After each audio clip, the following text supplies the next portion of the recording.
ముఖ్యంగా సిగాచి ఘటన జరిగి ఇవాళకి దాదాపు నెల రోజులు పూర్తిగా వస్తూ ఉంది.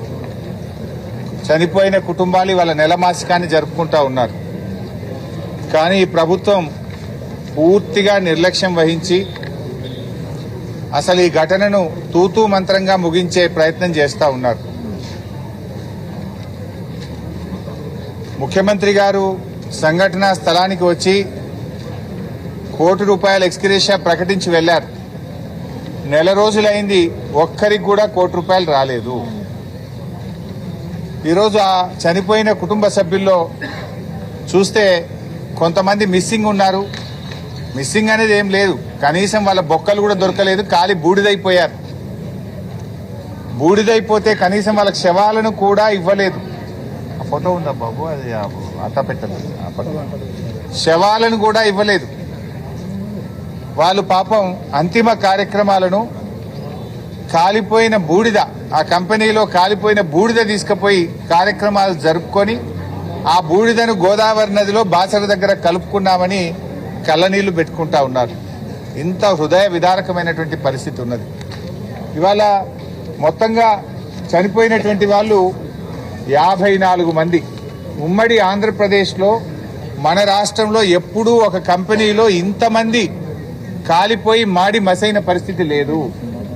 54 కుటుంబాలు చనిపోతే ప్రభుత్వ స్పందన అత్యంత దయనీయంగా ఉంది, బాధ్యతారహిత్యంగా ఉన్నది. ఈరోజు ఇవాళ మేము ఆ కుటుంబాలతో మాట్లాడాం. మన నర్సాపూర్ నియోజకవర్గానికి చెందిన సిల్వేర్ రవి, ఆ కుటుంబం మిస్సింగ్ కుటుంబం. వాళ్ళ ఫ్యామిలీ మెంబర్స్ కిషోర్ అని వాళ్ళ బ్రదర్ ఇన్ లా వచ్చాడు ఇక్కడికి. ఆయన చెప్తున్నాడు, ఎంత తిరిగినా కూడా పట్టించుకోవట్లేదు. అరే మాకు డెత్ సర్టిఫికేట్ ఎప్పుడు ఇస్తారు, ఎక్స్గ్రేషియా ఎప్పుడు ఇస్తారు అని అడిగితే ఎస్ఎల్బీసీ చూడలేదా, ఎస్ఎల్బీసీలో ఇంకా శవమే బయటకు రాలేదు, మీకు బూడిదనండ దొరికింది, ఏం తొందరపడతారు పోండ్రి అని అత్యంత బాధ్యతారహిత్యంగా అమానవీయంగా మాట్లాడుతున్నారని కిషోర్ అనే అబ్బాయి ఉన్నాడు ఇక్కడే. ఆ కిషోర్ చాలా బాధతో చెప్పడం జరుగుతూ ఉంది. అదేవిధంగా సోహెల్ అన్సారీ, జార్ఖండ్ రాష్ట్రానికి చెందినటువంటి వ్యక్తి, వారు కూడా ఇక్కడ ఉన్నారు. చాలా మంది ఉన్నారు కానీ 2-3 ఎగ్జాంపుల్స్ చెప్తాను. నేను బీహార్ నుంచి ఇక్కడికి రావాలంటే వచ్చిపోయినప్పుడల్లా 30,000 ఫ్లైట్ కిరాయి అవుతుంది. మా అమ్మ నాన్న ఒకసారి వచ్చిపోయాడు, నేను ఒకసారి వచ్చాను, వచ్చినప్పుడల్లా 30-40 వేల ఖర్చు అవుతుంది. అసలు ఎప్పుడు ఎక్స్గ్రేషియా ఇస్తారు, ఎప్పుడు డెత్ సర్టిఫికేట్ ఇస్తారు, మాకేం అర్థం కాకుండా ఉన్నది అని చెప్పి అన్సారీ కళ్ళనీళ్లు పెట్టుకుంటున్నటువంటి పరిస్థితి. మొయినుద్దీన్ ఖాన్ అని చెప్పి బీహార్ రాష్ట్రం, మొయినుద్దీన్ ఖాన్ ఇక్కడ ఉన్నాడు. 28 రోజుల నుంచి ఆఫీసుల చుట్టూ తిరుగుతా ఉన్నాను, 3 నెలలు అయిద్దో తెలియదు, 6 నెలలు అయిద్దో తెలియదు, ఏడాది అవుతుందో తెలియదు అని ఏమీ చెప్పట్లేదు సార్, మాకంతా అయోమయంగా ఉంది అని చెప్పి మొయినుద్దీన్ ఖాన్ బాధపడతా ఉన్నాడు. ఆంధ్రప్రదేశ్ రాష్ట్రానికి చెందిన అనిరుద్ అనే అబ్బాయి ఉన్నాడు ఇక్కడ. మా మీద సంతకాలు పెట్టించుకున్నారు, 10 లక్షలు మాత్రం ఇచ్చి ఏం జరిగినా మీదే బాధ్యత అని సంతకాలు పెట్టించుకున్నారు.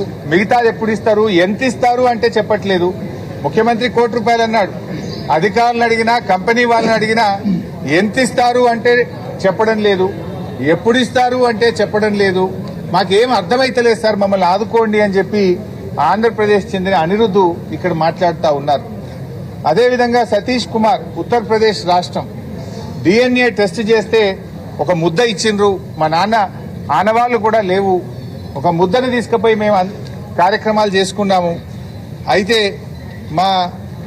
అక్కడికి వెళ్లి ఐలా అధికారి సుబ్బు గారిని కలిస్తే మెల్లమెల్లగా వస్తాయి, ఊకే తిరగద్దు అని మమ్మల్ని బాధ్యతారహిత్యంగా సమాధానాలు ఇస్తున్నారు. మాకు చాలా ఇబ్బందిగా ఉంది, మమ్మల్ని ఆదుకోండి అని ఉత్తరప్రదేశ్ చెందినటువంటి సతీష్ కుమార్ చెప్తా ఉన్నాడు. నేను ఐలా దగ్గరికి వెళ్లి అడిగాను, అక్కడ సుబ్బు అనే అధికారి ఉన్నాడు, బాధ్యతారహిత్యంగా చెప్తుండు. అడిషనల్ కలెక్టర్ని కలిసాం, ఎవరిని కలవాలో మాకు అర్థమైతలేదు, ఎవరు బాధ్యత తీసుకోవడం లేదు, మమ్మల్ని ఆదుకోండి అని చెప్పి మా దృష్టికి తెచ్చారు. అమ్మాయి సంజుదేవి ఇప్పుడే మాట్లాడింది. ఆమెకైతే ఆ చనిపోయినప్పుడు అంత్యక్రియలకు ఇచ్చిన డబ్బే తప్ప అందరికీ ఇచ్చినట్టు 10 లక్షలు కూడా రాలేదు. వాళ్ళ భర్త చోటేల్కల్, ఆయన చనిపోయారు. నేను మధ్యప్రదేశ్ రాష్ట్రం సాత్నా జిల్లా, అక్కడ ఉంటే ఇక్కడ డబ్బులు రావేమో అని అటు కుటుంబ సభ్యులను వదిలిపెట్టి నేను ఇక్కడే ఉంటున్నాను, ఒక్కదాన్ని ఉంటున్నాను, ఒంటరిగా తిరుగుతున్నాను, మాకు ₹1 రాలేదు. ఎవరి దగ్గరికి పోయినా అటుబో అంటే ఇటుబో అంటున్నారు, ఇటుబో అంటే అటుబో అంటున్నారు. కొంతమందికి 10 ఇచ్చారు, నాకు ఆ 10 లక్షలు కూడా రాలేదు, చెప్పిందేమో 1 కోటి, ఏమీ రాలేదు అని అమ్మాయి కంటతడి పెట్టుకుంటా ఉంది. అలా చాలా ఉన్నాయి. ఇంకా హరి ఉన్నారు, స్నేహరాణి ఉన్నారు, ఇంకా కొంతమంది ఆసుపత్రుల్లో వైద్యం పొందుతున్నారు. ఇలా హాస్పిటల్లో వైద్యం పొందే వాళ్ళు తీవ్రంగా గాయపడ్డ కొన్ని కుటుంబాలు ఉన్నాయి. ఆ తీవ్రంగా గాయపడ్డ కుటుంబాలకు 10 లక్షలు మాత్రమే ముఖ్యమంత్రి ప్రకటించాడు. వాళ్లకు 50,000 ఇచ్చి చేతులు దులుపుకున్నారు. అసలు ఇక కొంతమంది ఇప్పుడు ఇందాక చెప్తున్నారు, ఒక అబ్బాయి హాస్పిటల్లో ఇక ఆయన నడవలేడు, నడవడానికి 2 ఏళ్ళు పడుతుందో 3 ఏళ్ళు పడుతుందో తెలియదు అంటున్నారు. 50,000 ఇచ్చి చేతులు దులుపుకుంటే ఎట్లా? ఈ అమ్మాయి సుష్మా, కరీంనగర్ జిల్లా జమ్మికుంటకు చెందిన సుష్మా చాలా తీవ్రంగా గాయపడ్డది. 50,000 ఇచ్చి చేతులు దులుపుకున్నారు. వీళ్ళ పరిస్థితి ఏంది? వాళ్ళ కుటుంబ సభ్యులు ఇలికిరా ఎట్లా కట్టాలి, మేము ఎట్లా బతకాలి సార్ అని చెప్పి వాళ్ళు బాధపడతా ఉన్నారు. ఇతను పేరేంది, అభిలాష్. ఇతను 2 కాళ్ళు చచ్చుపడిపోయినాయి. ఈ కాళ్ళు లేచి నడిచే పరిస్థితి లేదు. నెల రోజులైంది. 50,000 ఇచ్చి చేతులు దులుపుకున్నారు. తీవ్రంగా గాయపడిన వాళ్లకు 50 లక్షల రూపాయలు ఇచ్చి నెల నెల వేతనం ఇచ్చి ఆ కుటుంబాలను ఆదుకోవాలని చెప్పి మేము డిమాండ్ చేస్తున్నాం. ఇచ్చింది 50,000. ఇప్పుడు చివరికి ఏం దాకా వచ్చిందంటే పరిస్థితి, పాపం ఒక ఆర్గనైజేషన్ సైంటిస్ట్ ఫర్ పీపుల్ అనే ఆర్గనైజేషన్ హైకోర్టులో కేసేసింది. అంటే హైకోర్టులో కేసు వేయాల్సిన పరిస్థితి ఏమొచ్చింది? రాజకీయ సంస్థలు కాదు, రాజకీయ పార్టీలు కాదు, రాజకీయ నాయకులు కాదు, స్వచ్ఛంద సంస్థలు, సోషల్ ఆర్గనైజేషన్స్ ఈ కుటుంబాలను ఆదుకోండి అని చెప్పి హైకోర్టులో రిట్ పిటిషన్ వేసి వీళ్ళ తరఫున పోరాడే పరిస్థితి వచ్చింది. అంటే ప్రభుత్వం ఫెయిల్ అయితేనే కదా హైకోర్టుకు పోవాల్సి వచ్చేది. ప్రభుత్వం మంచిగా పట్టించుకుంటే ఎందుకు హైకోర్టుకు పోతారు? సైంటిస్ట్ ఫర్ పీపుల్ అనే ఆర్గనైజేషన్ ఈరోజు హైకోర్టుకు వెళ్లి ఆ కుటుంబాలను ఆదుకోండి అని చెప్పి పోరాటం చేసే పరిస్థితి ఏర్పడ్డది. ఇది పూర్తిగా ఈ ప్రభుత్వం యొక్క వైఫల్యం. ఇంకా బాధ కలిగేది ఏంటంటే, అసలు మరణించిన వాళ్ళెందరూ, క్షతగాత్రులు ఎందరు అనే సమాచారం అధికారికంగా ఈ రోజు వరకు ప్రకటించలే. కరెక్ట్ లెక్క ఎందరు చనిపోయినరు, ఎందరు తీవ్రంగా గాయపడ్డారు, ఎందరు తక్కువగా గాయపడ్డారు, ఆ వివరాలే ఈ రోజు వరకు అఫీషియల్ గా చెప్పట్లేదు. తర్వాత మృతుల్లో ఎంతమందికి డబ్బులు ఇచ్చారు, గాయపడ్డ వాళ్ళకి ఎంతమందికి డబ్బులు ఇచ్చారు, ఎవరెవరికి ఎంత ఇచ్చారో చెప్పిందా ఈ రోజు వరకు? అఫీషియల్ గా ఎందుకు గవర్నమెంట్ చెప్పడం లేదు? ఎందుకు దాచిపెట్టే ప్రయత్నం చేస్తున్నారు? చనిపోయిన వాళ్ళ పేర్లేంది, ఎవరెవరికి ఎంత డబ్బు ఇచ్చారో అఫీషియల్ గా చెప్పండి. క్షతగాత్రులు ఎవరు, వారికి ఎంతెంత డబ్బులు ఇచ్చారో అఫీషియల్ గా చెప్పండి. అంటే మొత్తం దాచిపెట్టే ప్రయత్నం చేస్తా ఉన్నారు. అసలు కొంతమందికి 10 లక్షలు ఇచ్చారు, కొంతమందికి 10 లక్షలు కూడా ఇవ్వలేదు, కొంతమందికి 15 లక్షలు ఇచ్చారు, కొంతమందికి ఆ 15 లక్షలు కూడా ఇవ్వలేదు. అందువల్ల ఇప్పటి వరకు ఎవరెవరికి ఎంత నష్టపరిహారం ఇచ్చారనే వివరాలను వెల్లడించడంలో గోప్యంగా ఎందుకు పెడతా ఉన్నారు? ఈరోజు సమాధానం చెప్పాల్సిన అవసరం ఉంది. ఇది ఎఫ్ఐఆర్ కాపీ, ఈ ఘటనలో చేసిన ఇది ఎఫ్ఐఆర్ కాపీ, ఇదేమో కంప్లైంట్. ఇది ఎఫ్ఐఆర్ కాపీ, ఇది కంప్లైంట్. కంప్లైంట్ ఏమిచ్చారు? చనిపోయినటువంటి జగన్మోహన్ యొక్క కొడుకు యశ్వంత్ ఇచ్చినటువంటి కంప్లైంట్. చనిపోయిన కార్మికుడు జగన్మోహన్ చనిపోతే ఆయన కొడుకు యశ్వంత్ కంప్లైంట్ ఇచ్చాడు. ఆ కంప్లైంట్ లో ఎంత స్పష్టంగా చెప్పారంటే,